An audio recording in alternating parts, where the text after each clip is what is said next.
Hi, welcome to Textiles and the Triplett Sisters. I'm Lee Triplett, and we're so glad that you have decided to join us. We're starting with our Jewelry of the Month project. This is going to be a project that we have one every month, which is sort of like our block of the month, except that we focus on a jewelry piece, which means that you get a completed project each month. A new piece of jewelry to wear. What's not to like about that? So we're going to be using a fiber arts or textile arts, maybe from your fabric stash, or perhaps you'll want some of the fabric that I've selected for the different projects. But we will be using a variety of our quilting skills that we already know how to do. For example, let's look at some different ways. Raw edge applique. This is a pin that is raw edge applique, and we also have a necklace that is raw edge applique. And then we might even use our regular quilting projects. So just create the traditional sandwich with these individual blocks.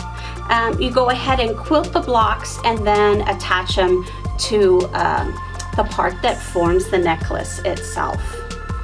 Today's project is what's known in most places as English paper piecing. Now, this is a bit of a misnomer, and I always feel obligated to say it really maybe should be called Italian paper piecing, because the oldest known sample of this is from Italy. And if you are in locations other than England or America, they don't necessarily refer to it as English paper piecing. So, just so that we're all on the same page, but for now, because in America we refer to it as English paper piecing, I'm going to go ahead and call it that. Our project for the day is called Gold Armor, and it was inspired by an antique chainmail necklace that I saw that was really about protecting the breastplate of the gentleman, and but I loved it. And so I thought it would make a great necklace. We also have a pretty bracelet that goes with it, and there are earrings if you are so inclined to wear earrings. So how do you do this project? Let's get started. You'll take a template. I have a 1/4 inch hexagon, and that's what I used for this.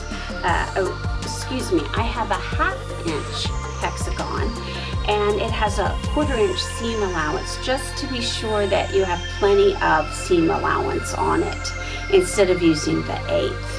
You will normally tear this, take this little backing off, and then you're going to use this as your guide on your fabric of choice.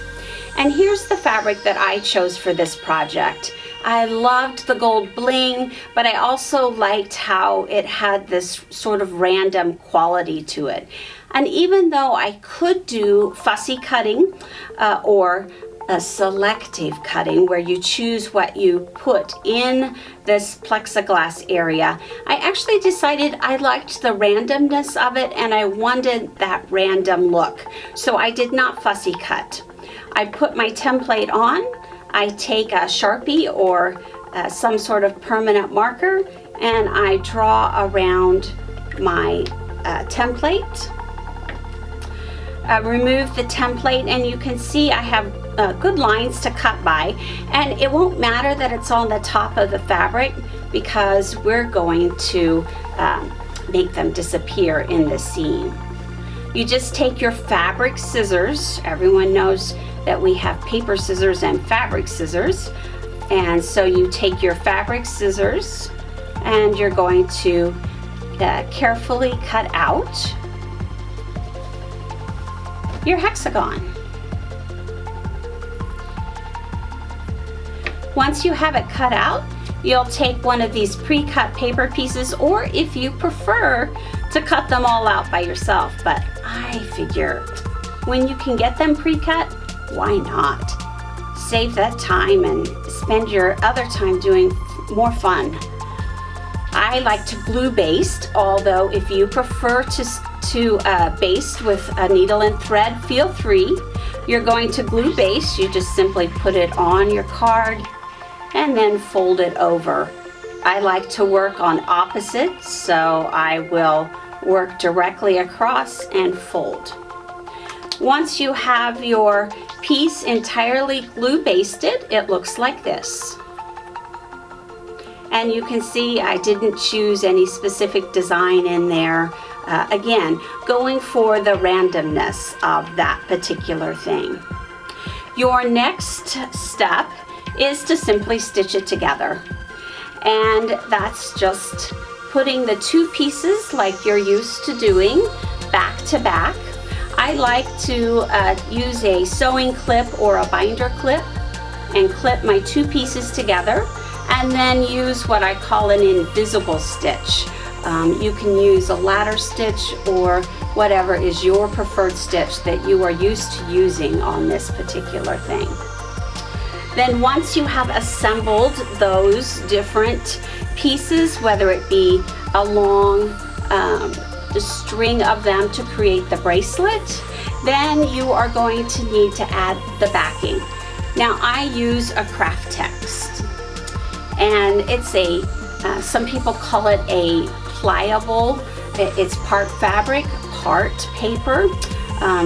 If you're vegetarian or vegan, some people call it vegan leather because they think it looks like leather, and no animals were harmed in the making of this product. Your next step is to take your paper template, not the template plexiglass template, but what you glued your piece around, and you're going to place it on there. Again, you can use your Sharpie and draw around, or you can simply cut with your fabric scissors and cut that out. I also sometimes use X-Acto knives on top of my cutting mats to get, if I really want precision, or if I'm doing a lot of cuts where I can do a lot of the straight lines. I find that this is very helpful to that. Once I have cut that out, I'm simply going to glue this craft text in the shape of to the back, which then hides all of our seams. And that's the reason we wanted the generous seam allowance, so that we were sure all of our ends were contained. I'll show you the back. Now, I glued these individually. I've had a couple of people ask me about that. I have glued these individually instead of doing one long streak, so that it allows movement like a piece of chainmail normally would, and that keeps it from being too harsh on your wrist or on the front necklace where you want it to have a little movement. So just to show you that it is entirely a fully moving, functioning necklace. There you go. And that is our completed project. Now, you're wanting to know, well, how do I get that? You have a couple of options.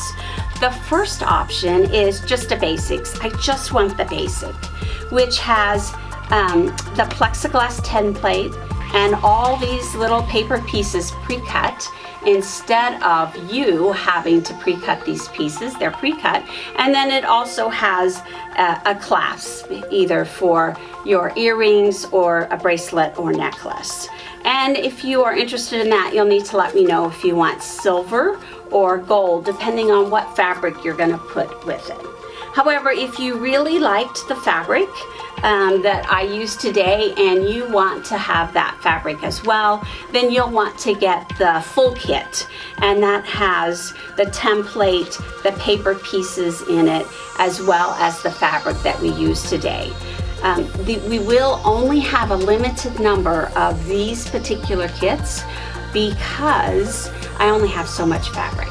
So if you want the fabric, be sure that you order early and quickly, and you can get those at our Etsy shop. And I'll put a link down in the comment section so that you can order at your will or explore what other things we'll be doing. Now, this is just our first project. We'll be exploring a different project every month, and every month you'll get to create your own piece of jewelry to make and wear. So I hope you'll subscribe and join us every week here on Textiles and the Triplett Sisters. Have a fun and fabulous day.